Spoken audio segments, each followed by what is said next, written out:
আল্লাহ নবীর একজন সাহাবী হযরত আমির মুআবিয়া রাদিয়াল্লাহু তাআলা আনহু রাতের বেলা ঘুমাইয়া আছেন। ঘুমাইতে ঘুমাইতে মুসলমান বাবাজিরা আমার তাহাজ্জুদ কাজা হয়ে গেছে। আমরা তো 5 ওয়াক্ত নামাজ কাজা করে ফেলাই, যেগুলো আমাদের ওপর বাধ্যতামূলক ফরজ।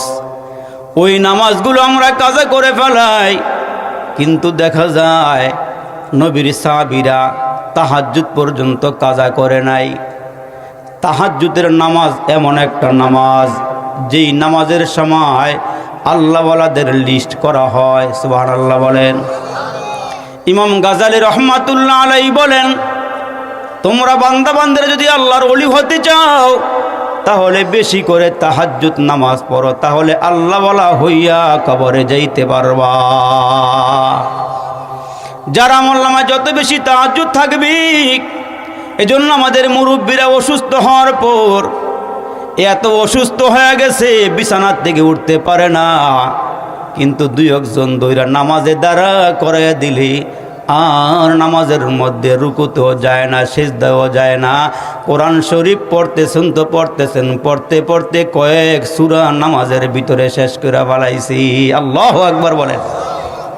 এ মুসলমান বন্ধুরা রে, নবীর সাহাবী হযরত আমির মুআবিয়া রাদিয়াল্লাহু তাআলা আনহু উনি নামাজ পড়তে পারে নাই, তাহাজ্জুদ পড়তে পারে নাই। আফসোসটা কেমন করছে একটু খেয়াল করেন। আমরা দেখা যায় বান্দা আছে, বন্দিগি নাই। মুসলমান ভাইরা গুনাহ আছে, তওবা নাই। ঘর আছে, কবর ঘরের কোনো খবর নাই। উম্মত আছে, সুন্নতের খবর নাই। নামে নামে আসি, নামে নামে। এ মুসলমান বন্ধুরা রে, নবীর সাহাবী তাহাজ্জুদ পড়তে পারে নাই। ফজর নামাজটা জামাতে পইরা এমন কান্না শুরু করছে, মনে হয় যেন বাড়িঘর আগুনে পুইরা ছাই হয়ে গেছে। মনে হয় কি জানি হারায়া পালাইছে।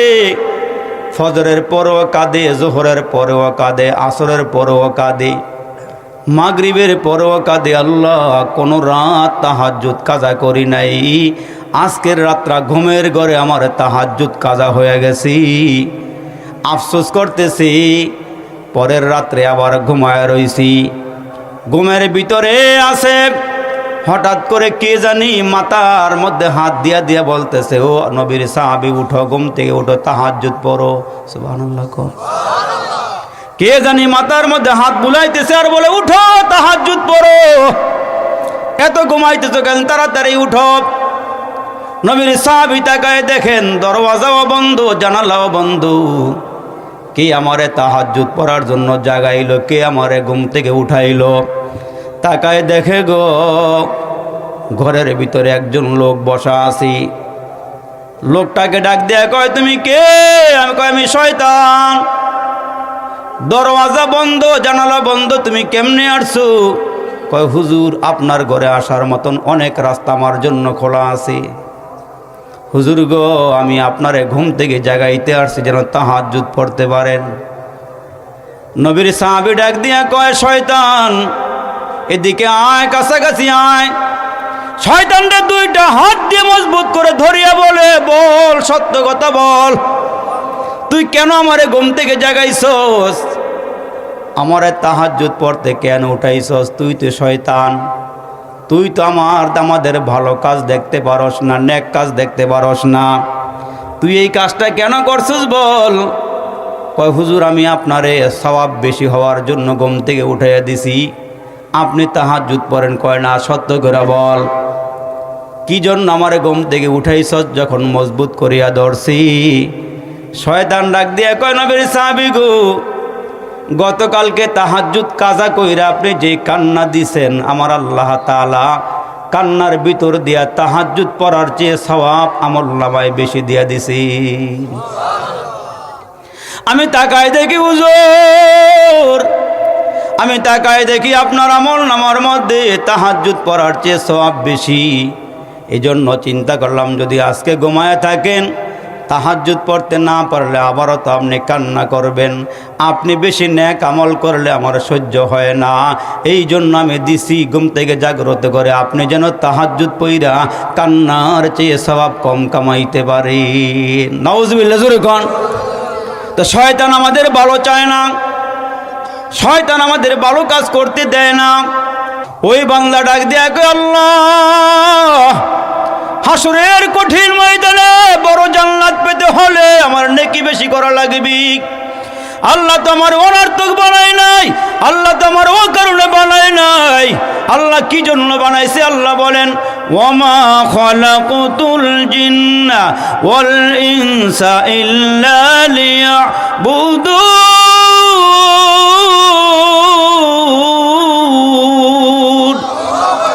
বান্দা বলতেছে, আল্লাহ আমারে অনর্থক বানায় নাই, আল্লাহ আমারে বেহুদা বানায় নাই।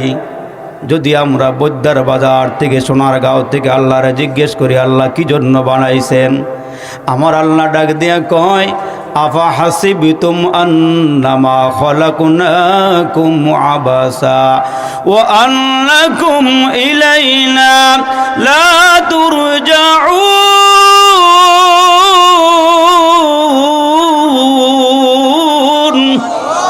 আমার আল্লাহ বলেন, আমি অনর্থক বানাইনি, ও কারণে বানাই নাই। দুনিয়ার মধ্যে আল্লাহ পাক যা কিছু বানিয়েছেন, সাগর নগর, পাহাড় পর্বত, নদী নালা, খাল বিল, আমার আল্লাহ যত কিছু বানাইছেন, আল্লাহ ডাক দিয়া কয়, কোনো কিছুই আমি আল্লাহ অনর্থক বানাই নাই। ওমা খালাকনাস সামাওয়াতি ওয়াল আরদা ওমা বাইনাহুমা বাতিলা।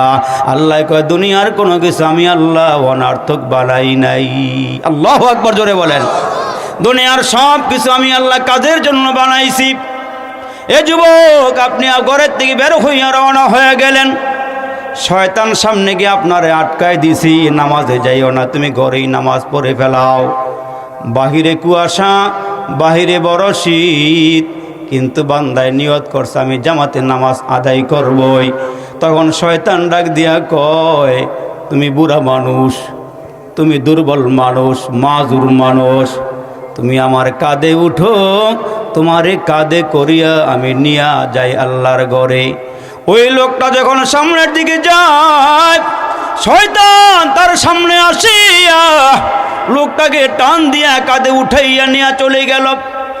আল্লাহর ঘরের সামনে নিয়া যখন নামাইছে, অন্যান্য শয়তানরা ডাক দিয়া কয়, এই কাজ তো তোমার নয়, এই লোক যেন মসজিদে আসতে না পারে, জামাতে নামাজ পড়তে না পারে, তোমার ডিউটি হলো এইটা। তুমি কেন লোকটারে কাঁধে করিয়া আল্লাহর ঘর পর্যন্ত পৌঁছাইয়া দিলে, কেন তারে মসজিদে নিয়ে আসলা? শয়তান, আজকে থেকে তোমার ডিউটি শেষ, তোমার চাকরি শেষ। ওই শয়তান ডাক দিয়ে কয়, এ আমার জাতি ভাইরা, আমি তারে এমনি কাঁধে করে আনি নাই, আমি দেখলাম তারে শত কুমন্ত্রণা দেওয়ার পরও তারে আটকাইতে পারি না। আল্লাহর ঘরের দিকে সে রওনা দিছি, আল্লাহর ঘরের দিকে এসেই পড়তেছি। এই জন্য আমি দেখলাম যদি পায়ে হাইটা হাইটা আল্লাহর ঘর পর্যন্ত আসি, প্রত্যেকটা কদমে কদমে আল্লাহ 10টা নেকি দিবি, যাতে নেকি কামাই করতে না পারে। এই জন্য তারে আলগি দিয়া কাঁধে লইয়া আল্লাহর ঘর পর্যন্ত পৌঁছাই দিছি। আল্লাহু আকবার, জোরে বলেন। দেখছেন কত বড় ধোঁকাবাজ শয়তান। এ নবীর উম্মতের দল, শাইখ জাকারিয়া রহমাতুল্লাহ আলাইহি লিখেন, একজন ইহুদির ইন্তেকাল, মৃত্যুর সময় গণায় এসেছে, আর একজন মোমেন মুসলমানের মরণের টাইম গণায় আসছি। এই দুজনের মনের মধ্যে দুই ধরনের চাহিদা। একজনের চাহিদা হইল, ইহুদির চাহিদা হইল, এই যে আমাদের পাশে নদী আছে, নদী, ইহুদির মন চাইছি নদীর একখানা মাছ দিয়া, বাজা মাছ দিয়া ভাত খাবি। আর ওই দিক দিয়া মুসলমান মৃত্যুর সময় তার দিল চাইতেছে, মন চাইতেছে জৈতুন তেল দিয়া রুটি বাইজা খাবি। দুইজনের নিয়ত দুই রকমের। এ মুসলমান যুবকের, আরে দুইজনের নিয়ত দুই রকমের। ইহুদি নিয়ত করছে মৃত্যুর সময় দিল চাইতেছে, মন চাইতেছে সে ভাজা মাছ দিয়া ভাত খাবে। আর মুসলমান চাইতেছে জৈতুনের তেল দিয়া রুটি বাজিয়া খাবি। এখন ইহুদির ছেলেরা গিয়া নদীতে জাল মারতেছে, কোনো মাছ পাইতেছে না। আমার আল্লাহ একজন ফেরেশতা পাঠাই দিয়া কয়, ইহুদির ছেলেরা যেখানে জাল মারতেছে ওইখানে গিয়া একটা মাছ ছেড়ে দিয়া আসো। তারা যেন জালটা ফালানোর সঙ্গে সঙ্গে জালের ভিতরে বড় মাছটা উঠিয়া যায়, আর ওই মাছটা নিয়া বাজারে বা ঘরের মধ্যে নিয়া ওই ভুনা কইরা বাজা কইরা ইহুদিরে খাওয়ায়া দেয়। কারণ মুসলমানের খানা শুধু দুনিয়াতে নয়, মুসলমানের খানা জান্নাতের মধ্যেও, ঠিক কিনা জোরে কর। যেমন আমরা দেখি বিয়া বাড়িতে বরের সাথে যাত্রীরাও যায়, বর যাত্রীরাও যায়, তাকায় দেখবেন খানার টেবিলে খানা রেডি করা আছে। মুরগির রোস্ট, গরুর গোস্ট, চিংড়ি মাছের ভুনা, ইলিশ মাছের ভাজা, টেবিলের ভিতরে খানা সাজানো আছে। তাকায় দেখি বন্ধু, বরের সাথে যারা গিয়েছিল এরা খানার টেবিলে গিয়া খানাগুলো দেখা খানার দিকে অগ্রসর হইতেছি, আর বরের দিকে তাকায় দেখতেছি বর একটা রুমাল দিয়া নাকটা ডিফা দিয়া রাখছে। ঠিক নেই? বন্ধুরা জিজ্ঞেস করে, হে বন্ধু, আমরা খানা খাবো, মজার মজার খানা টেবিলের মধ্যে আছে, তুমি নাকের মধ্যে ডিফা দিয়া রাখছো কেন? তোমার জন্য আজকের আয়োজন, তুমি কি খানা খাইবা না? কয় আমি খাইলেও আসি, না খাইলেও আসি।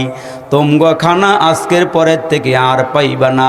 এই বাড়িতে জিন্দগিতে নাও আসতে পারো, কিন্তু আজকের পরের থেকে আমার জন্য এখনো খানা আছে, আজকের পরের থেকেও আমার এই ঘরের মধ্যে খানা আছে। আমরাও ডাক দিয়া কই, ইহুদি নাসারারা, হে বৌদ্ধের গোষ্ঠীরা, বেঈমানের দলেরা, বড় করে শুনিয়া লো, আমগো খানা শুধু দুনিয়াতে নয়, আমগো খানা আল্লাহর জান্নাতেও আছে। আমগো খানা শুধু দুনিয়ার মধ্যে নয়, আমগো খানা জান্নাতের মধ্যেও আছে। ফেরেশতারা ডাক দিয়ে কয়, আল্লাহ মাছ ছেড়ে দিয়ে আসছি। ইহুদির ছেলেরা যখন জাল ফালাইছি, জাল ফালাইতে দেরি হইছে গো, জালের মধ্যে বড় মাছ উঠতে দেরি হয় নাই। ইহুদির ছেলে গো আকাঙ্ক্ষা পূর্ণ হয়ে গেল, ঘরের মধ্যে মাছ নিয়া কাটিয়া বাজা করি আব্বরের সামনে খানা দিছে খাইতে। আর এদিক দিয়া মুসলমান জৈতুন তেল দিয়া রুটি বাজা করিয়া খাবে। ছেলে একজন বাজারে গিয়া জৈতুন তেলের বোতল কিনিয়া আনছে, আনিয়া রুটির খামিরা বানাইছে। রুটির খামিরা বানাইয়া রুটি বানাইয়া তায়ের মধ্যে দিবে, তাওয়ার মধ্যে দিবে। কিন্তু যেই মাত্র বোতলের মোটকাটা খুলতে গেছি, আল্লাহ পাক ডাক দিয়া কয়, ফেরেশতারা রে, তাড়াতাড়ি করিয়া রান্নাঘরে যাও। রান্নাঘরে যাইয়া তাড়াতাড়ি করে গিয়া বোতলের মোটকাটা খুইলা বোতলটা ভাঙ্গা তাড়াতাড়ি করে ফ্লোরের মধ্যে জৈতুন তেলটা ফালাইয়া দাও। ফেরেশতা গিয়া মোটকাটা খুলিয়া জৈতুন তেলটা ভাঙ্গা দিয়া তেল ফালাইয়া দিল। ওই ফেরেশতা আল্লাহকে ডাক দিয়া কয়, মালিক, যেই লোকটা 24 ঘন্টা তোমার জিকির করে, যেই লোকটা কোরআন শরীফ পড়ে, যেই লোকটা নামাজ পড়ে, যেই লোকটা তোমারে আল্লাহ আল্লাহ করে, ইহুদি তোমারে ডাক দেয় না, সে ইসলাম গ্রহণ করে নাই, তোমারে ডাকও দেয় নাই, আল্লাহ তার খানা রিজার্ভ আছে। এখন মুসলমানটা তোমারে ডাকে, তারে কেন খানা দিলা না? আমার আল্লাহ ডাক দিয়া কয়, তার একটু গুনাহ বাকি ছিল, এই জৈতুনের তেল দিয়া রুটি খাইলে সেই গুনাহটা থাইকা যায়, এই জন্য আমি আল্লাহ পাক বোতলটা বাঙ্গাইয়া তার আফসোসটা রেখা দিলাম। আমি আল্লাহ পাক সঙ্গে তার গুনাহটাও মাফ করে দিছি। সে বেগুনাহ হইয়া কবরে আসবে, কবরে আসার সাথে সাথে আমি আল্লাহ পাক রব্বে কারিম নবীর মাধ্যমে জানায় দিব, নাউম কানাউমাতিল আরুস। ও মুসলমান, বাসর ঘরে যেমন নতুন দুলহান বদুনিয়া ঘুমায়, আমার আল্লাহ বলবেন, নবীজি গো, ইয়া রাসূলুল্লাহ, ইয়া হাবিবাল্লাহ, ওই মুমিনটারে জানাইয়া দেন, দুনিয়ার মধ্যে সব আশা আকাঙ্ক্ষা পূর্ণ না হলেও আমি আল্লাহ পাক কবর থেকে জান্নাতের নিয়ামত তার জন্য ভরপুর করে দিব। আমার আল্লাহ ডাক দিয়া কয়, মুমিন, তোমাদের জন্য আমি আল্লাহ সব নিয়ামত রেখে দিয়েছি। দুনিয়ার মধ্যে কিছু চাইলে পাইতেও পারেন, নাও পাইতে পারো, মন খারাপ করিও না। এ বান্দা, আমি আল্লাহ জান্নাতে নিয়ামত আস্তাহি, ওই জান্নাতে মুমিন মুসলমান যারা যাবি এরা জান্নাতে গিয়া যা চাইবি আমার আল্লাহ বলেন চাইতে দেরি হবে, দিতে দেরি হবে না। এই জন্য আফসোস করার দরকার আছে? দরকার নাই। আল্লাহ পাক বলছেন তোমাদের জন্য আমি জান্নাতে সব কিছু রেখে দিয়েছি। এই জন্য মুসলমান ভাইরা আমার, আল্লাহ পাক রব্বে কারিম আপনার আমার পয়গম্বরকে মেরাজের মধ্যে নিয়ে, কষ্ট হইতেছে নি? আবার কষ্ট হয়? মেরাজের মধ্যে নিয়ে আল্লাহ পাক রব্বে কারিমকে জিব্রাইলের মাধ্যমে জান্নাত দেখাইতেছেন, জান্নাতের নিয়ামত দেখাইতেছেন। এখন যদি আপনি বলেন যে হুজুর জান্নাতের নিয়ামতগুলো কেমন, ওই জান্নাতের নিয়ামত বুঝবার মতন মেধা জ্ঞান প্রজ্ঞা আমরার নাই। ওই মেধা আল্লাহ দুনিয়াতে আমগো দেওই নাই। কি নিয়ামত আল্লাহ পাক জান্নাতের মধ্যে রেখে দিয়েছেন। যেমন আপনার আমার পয়গম্বর রহমাতাল লিল আলামিন যখন জিব্রাইলের সঙ্গে জান্নাতের মধ্যে গেলেন, তাকায়া দেখেন জান্নাতের মধ্যে 4টা নহর দেখা যায়।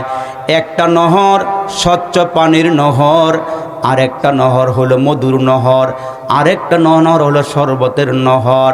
এই মুসলমান এমন করে করে স্বচ্ছ পানির নহর, শরবতের নহর, মধুর নহর, দুধের নহর, সুবহানাল্লাহ জোরে কর। এখন তো আমরা অনেকে 1 কেজি 2 কেজি দুধ কিনিয়া খাইতে পারি না, কিন্তু নবীজি কয় আমি জান্নাতে গিয়ে দেখলাম, যেই জান্নাতে আমরা যাব কালমাওয়ালারা, আমার নবী ডাক দিয়া কয় আমি 4টা নহর দেখলাম। নহরগুলো এত বড় এত বড়, এত মোটা নহর, দুধের নহর যাইতেছে, নহর চালু আছে, দুধের নহর, মধুর নহর, শরবতের নহর, স্বচ্ছ পানির নহর। তো আমার নবী ডাক দেয়া কয় জিবরাইল রে, এই নহরগুলোর গোড়া কোথায়, আগা কোথায়? সুবহানাল্লাহ। কোথায় থেকে উৎপত্তি, কোথায় গিয়া শেষ হয়েছে একটু বলো। জিবরাইল কয় হুজুর আমিও জান্নাতে এসে দেখছি এগুলো নহরগুলো, কিন্তু কোথায় থেকে শুরু হয়েছে কোথায় গিয়া শেষ হয়েছে আজ পর্যন্ত আমিও বলতে পারবো না। দুইজনে মিলিয়া কথা বলতেছেন, হঠাৎ করে আরেকজন ফেরেশতা এসে ডাক দিয়ে কয় নবী গো, ওই নহরটা কোথায় থেকে শুরু হয়েছে আমি জানি, আমার সঙ্গে আপনি চলেন। সুবহানাল্লাহ। ওই নহরটা কোন জায়গা থেকে চালু হয়েছে আমার সাথে চলেন, আমি দেখাইয়া দিব। এরে নওজোয়ান ভাইরা রে, আল্লাহর পয়গম্বর বলেন ওই ফেরেশতা আমারে নিয়ে গেল চলতে চলতে, যাইতে যাইতে যাইতে যাইতে যাইতে যাইতে যাওয়ার কোনো শেষ নাই। জিবরাইল তো আল্লাহরে বলছিল আল্লাহ তোমার জান্নাতরে একটু দেখতাম চাই। আল্লাহ কয় মঞ্জুর। সুবহানাল্লাহ। বড় করে কোন সুবহানাল্লাহ। তো জিবরাইল ডাক দেখ আল্লাহ জান্নাত দেখতে চাইলাম, সঙ্গে সঙ্গে মঞ্জুর করে দিলা, কিছুই বললাম না, এটার মধ্যে কি হিকমত আছে? আল্লাহ বললেন জিবরাইল রে, তুমি তো জান্নাত দেখতে চাইছো, থাকতে তো চাও নাই। তোমারে থাকার জন্য জান্নাত নয়, দেখার জন্য জান্নাতে পারমিশন দিলাম। তো জিবরাইল আমিন বলেন আল্লাহ পাক আমারে 600 পাখা দিছে, ওই পাখাগুলো আমি বাড়ি মারলাম জান্নাত দেখার জন্যে। আমি 1000 বছর পর্যন্ত 600 পাখা বাইরে বাইরে আমি যখন গেলাম, 1000 বছর রাস্তা পার হওয়ার পরে আল্লাহ পাককে জিজ্ঞেস করে আল্লাহ আর কতটুকু আছে, জান্নাত আর কতটুকু আছে? আমার আল্লাহ ডাক দেখ জিবরাইল রে, 16 ভাগের 1 ভাগ আইছো না। এত আসতে গেলে হইতো না, জোরে কোন। এত বড় জান্নাত আমার আল্লাহ বানাইছেন, এত বড় জান্নাত বানাইছেন। আমার আল্লাহ ডাক দিয়া কয় জিবরাইল এত সুন্দর জান্নাত, জিবরাইল ফেরেশতাটার পাওয়ার কত, উড়ার ক্ষমতা কত? জিবরাইল কয় আমার নবী যখন তায়েফের ময়দানে, আমার দিকে খেয়াল করেন, জিবরাইল কর আমার ক্ষমতা কত জানো নি? আল্লাহর নবী যখন তায়েফের ময়দানে, ওই তায়েফের ময়দানে যাওয়ার পর কাফেরদের আঘাত খাইয়া যখন পুরা দেহটা রক্তাক্ত হয়ে গেছি, ভালো করে খেয়াল করেন, জিবরাইল আমিনের থাইকার জায়গা হলো সিদরাতুল মুনতাহা, 7ম আকাশের ওপরই। প্রথম আসমানটা জমিন থেকে নিয়ে প্রথম আসমান 500 বছরের রাস্তা। আল্লাহু আকবার বলেন না জোরে। এমন করে 7টা আসমান আছে, তাহলে চিন্তা করেন কত উপরেই। জিবরাইল আমিন বলেন, আমি 600 পাখা যখন একসঙ্গে বাড়ি দেই, 600 পাখা আমি একসঙ্গে বাড়ি দেই, 600 পাখা একসঙ্গে বাড়ি দেওয়ার পরে 600 পাখা একসঙ্গে বাড়ি দিলে সিদরাতুল মুনতাহার থেকে আসতে আমার কতটুকু সময় লাগে? জিবরাইল কয়, আমার নবীর পায়ের তলার মধ্যে 1 ফোঁটা রক্ত টপকয়া টপকয়া গড়ে গড়ে জমিনে পড়বি। 1 ফোঁটা রক্ত পায়ের তালুর থেকে জমিনে পড়তে কয় ঘন্টা লাগে? আমরা কি বোবা গেছেন নাকি? তো কর না, কয় ঘন্টা লাগে? সেকেন্ডের আগে তো বলে দেওয়ার কথা। জিবরাইল আমিন কয়, আমি যেই মাত্র আল্লাহর পক্ষ থেকে হুকুম পাইলাম বিশ্বনবী তায়েফের ময়দানে রক্ত পায়ের তলার থেকে জমিনে পড়বি, আল্লাহ ডাক দেয়া কয়, জিবরাইল রে, পাখাগুলো বাড়ি দিয়ে জমিনে যাও, পায়ের তলার থেকে রক্তর ফোঁটাটা জমিনে পড়ার আগে আগে তুমি সেখানে যাইয়া হাজির হয়ে যাও। এত স্পিরিটওয়ালা জিবরাইল ফেরেশতা। 3 জায়গার মধ্যে জিবরাইল আসছে, 3টা জায়গার মধ্যে আসছে সেকেন্ডের আগে। ওই জিবরাইল 600 পাখা বাড়ি দিয়া 1000 বছরের রাস্তা অতিক্রম করার পর জান্নাতের 16 ভাগের 1 ভাগ গেল। জোরে কোন আল্লাহু আকবার। তো বিশ্বনবীকে 4টা নহর দেখাইবার জন্য ফেরেশতা কাঁধে কইরা নিয়ে রওনা হয়ে গেল। আল্লাহর পয়গম্বর বলেন, নিতে নিতে নিতে নিতে যাইতে যাইতে বহুদূর যাওয়ার পর আমি যখন রওনা দিলাম, গেলাম, গিয়ে দেখি একটা সবুজ একটা গম্বুজ দেখা যায়। ওই গম্বুজটা পান্না জমরজুদ পাথরের। ওই গম্বুজটা এত বড় এত বড়, দুনিয়ার 7 আসমান 7 জমিন যদি উঠাইয়া ওই গম্বুজের উপরে রাখা হয় আর যদি নজর করা হয়, তাইলে 7ম আকাশ 7ম জমিন ওই গম্বুজের উপরে দেখলে সরিষার দানার মতো মনে হবে। ওই গম্বুজটা এত বড় এত বড়। এ মুসলমান, ওই ফেরেশতা বলেন নবীর নিয়ে ওখানে দাঁড়া করাইলাম। আল্লাহর পয়গম্বর বলেন, আমি তাকাই দেখি ওই গম্বুজটার মধ্যে একটা স্বর্ণের তালা লাগানো আছে। আমারে জানায় দেওয়া হলো, রসুল, ওই তালাটা খোলার চাবি হইল বিসমিল্লাহির রহমানির রহিম। ও নবীজি, আপনি বিসমিল্লাহ বলিয়া তালার মধ্যে হাত দেন, দেখবেন তালাটা খুলিয়া যাবি। রহমতের নবী ডাক দিয়া কয়, আমি যখন বিসমিল্লাহির রহমানির রহিম বলিয়া তালার মধ্যে হাত দিলাম, অটোমেটিকলি তালাটা খুলিয়া গেল। তালা খোলার পর আমি দরজাটা খুলতে চেষ্টা করলাম, দরজা অটোমেটিক খুলিয়া গেল। আমি গিয়ে দেখি ওইটার ভিতরেও বিসমিল্লাহির রহমানির রহিম লেখা আছে। আর ওই বিসমিল্লাহ থেকে 4টা নহর প্রবাহিত হয়েছে। বিসমিল্লাহর মিম থেকে একটা নহর, আল্লাহ শব্দের হাত থেকে আরেকটা নহর, রহমানের নুন থেকে একটা নহর, রহিমের মিম থেকে একটা নহর। জোরে জোরে কোন আল্লাহু আকবার। ওই বিসমিল্লাহটা আমাদেরকে দেওয়া হয়েছে। আলহামদুলিল্লাহর আগে বিসমিল্লাহ, সূরা বাকারার আগে বিসমিল্লাহ, আলে ইমরানের আগে বিসমিল্লাহ, সব সূরার আগে আগে বিসমিল্লাহ। আল্লাহ পাক ডাক দেয়া কয়, হাবিব, বিসমিল্লাহর নহর 4টা নহর বিসমিল্লাহ থেকে শুরু হয়েছি। এইটার শেষ কোন জায়গায় একমাত্র কেবলমাত্র আমার আল্লাহই জানে। জোরে কন্যা আল্লাহু আকবার। আমার নবী ডাক দিয়া কয়, ওই নহরটা হাউজে কাউসারের মধ্যে গিয়া লাগছি। যে হাউজে কাউসারটা আল্লাহ কোনো উম্মতরে দিবে না, আমার নবীরকে আল্লাহ পাক এই হাউজে কাউসার দিবেন কেন জানেননি? যেই মাত্র সূরা কাউসার নাজিল হইছে, ইন্না আ'তাইনাকাল কাউসার ফসল্লি লিরাব্বিকা ওয়ানহার ইন্না শানিআকা হুয়াল আবতার। এই সূরা যখন নাজিল হয়েছে, আল্লাহ পাকের নবীকে নির্বংশ বলা হয়েছিল। নবীজির ছেলেগুলো ছোট্ট কালে মারা গেছে, মেয়েগুলো বাঁচিয়া ছিল। মক্কার কাফেররা ডাক দিয়ে কয়, মুহাম্মদ লেস কাটা, নাউজুবিল্লাহ কোন। মুহাম্মদ আবতার, মুহাম্মাদের ঘরে আগুন জ্বালাইবার বাতি জ্বালাইবার কেউ নাই। মুহাম্মাদের সবগুলো ছেলে মারা গেছে। আমার আল্লাহ পাকের পয়গম্বর ছেলেগুলো কোলে লয়ে লয়া কাঁদে, ছেলেগুলো দুনিয়ার থেকে বিদায় হয়ে যায় কাঁদি। আমার আল্লাহ ডাক দিয়া কয় নবী গো, কান্নার কোনো কারণ নেই, আপনি কাঁদিয়েন না গো নবী, কারণ আপনার ছেলেগুলো আমি আল্লাহ কেন নিয়ে যাই তার রহস্যটা আপনার আমি বলবো। আমার নবী ডাক দিয়া কয় মালিক আল্লাহ গো, মক্কার কাফেরেরা আমার দিলের মধ্যে কষ্ট দেয়, আঘাত দেয়। ওগো আল্লাহ, আমার ছেলেগুলো তুমি শৈশবকালেই নিয়ে যাইতেছে, কারণটা কি বলো? আমার আল্লাহ জানাই দিলেন, ওগো দোস্ত, ওগো হাবিব, আপনার ছেলেগুলো আমি যদি বাঁচাইয়া রাখি, আপনি হলেন শেষ নবী, আপনার পরে আর কোনো নবী নাই, নবুয়তের দরওয়াজায় তালা লাগাইয়া দিলাম। ও নবী, আপনি হলেন শেষ নবী। আমি তো আল্লাহ পাক বলেন, আমি তো ইয়াকবের ছেলে ইউসুফকে নবী বানাইছি, ইব্রাহিমের সন্তান ইসমাইলকে নবী বানাইছি, দাউদ নবীর ছেলে সুলাইমানকে নবী বানাইছি। আপনার সন্তানগুলো বাঁচিয়া থাকলে সন্তানগুলোকে নবী বানাইতে হয়, কিন্তু আমি আল্লাহ পাক নবুয়তের দরওয়াজা বন্ধ করে দিয়া আপনার সন্তানগুলোকে আমি আল্লাহ পাক নিয়ে আসছি।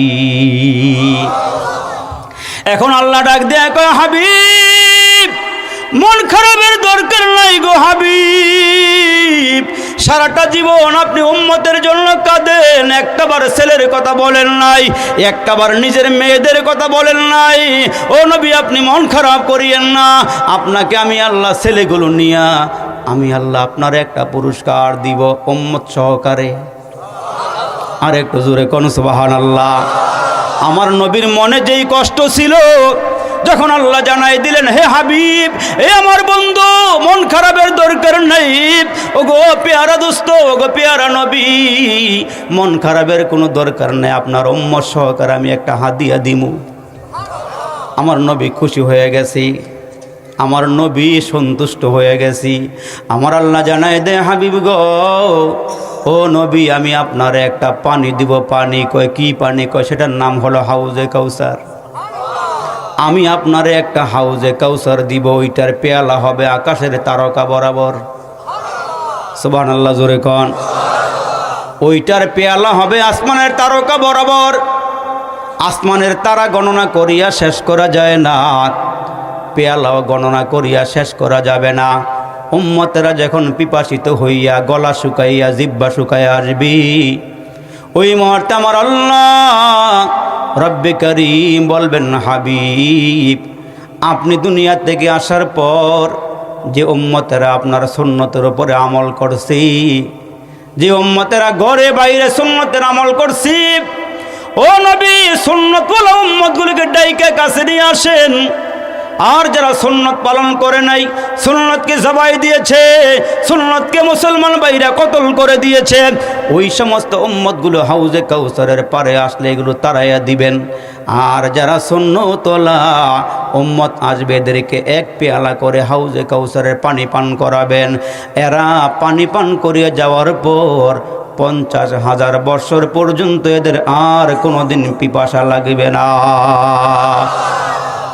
তো এখন আল্লাহ পাকের পয়গম্বর বলেন, আল্লাহ পাক জান্নাতের মধ্যে নিয়ে আমারে হাউজে কাউসার দেখাইলেন, 4টা নহর দেখাইলেন, 4টা নহর দেখাইলেন। নহরগুলো এত বড়, ওইটার কথা আমি রসুল বলতে পারি নাই। এত বড় দুধের নহর, এত বড় শরবতের নহর, এত বড় পানির নহর, স্বচ্ছ পানির নহর, আবার হইল মধুর নহর। তো আল্লাহ পাকের পয়গম্বর দুনিয়াতে আসার পরে দিয়া আল্লাহর কাছে দোয়া করে, আল্লাহ তুমি আমার হাউজে কাউসারের পানি দিও। আল্লাহ কোন আমল করলে হাউজে কাউসারের পানি দিবা?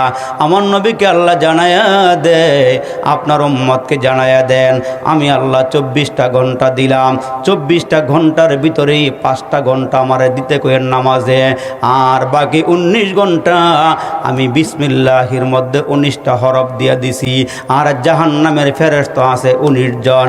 আপনার উম্মত যদি দৈনিক 19 ঘন্টার ভিতরে 19 বার করে বিসমিল্লাহির রহমানির রহিম পড়ি, আর যদি সকালে ফজর নামাজের পরে 19 বার বিসমিল্লাহ পড়ে, আবার মাগরিবের নামাজের পরে 19 বার বিসমিল্লাহ পড়ে, জাহান্নামের 19 জন ফেরেশতার হাত থেকে আপনার উম্মত বাঁচতে পারবে। আর আপনার উম্মত যদি 19 ঘন্টার ভিতরে 19 বার করে বিসমিল্লাহির রহমানির রহিম পড়ি, তাহলে 24টা ঘন্টা ইবাদতের মধ্যেই লেখা হয়ে যাবে।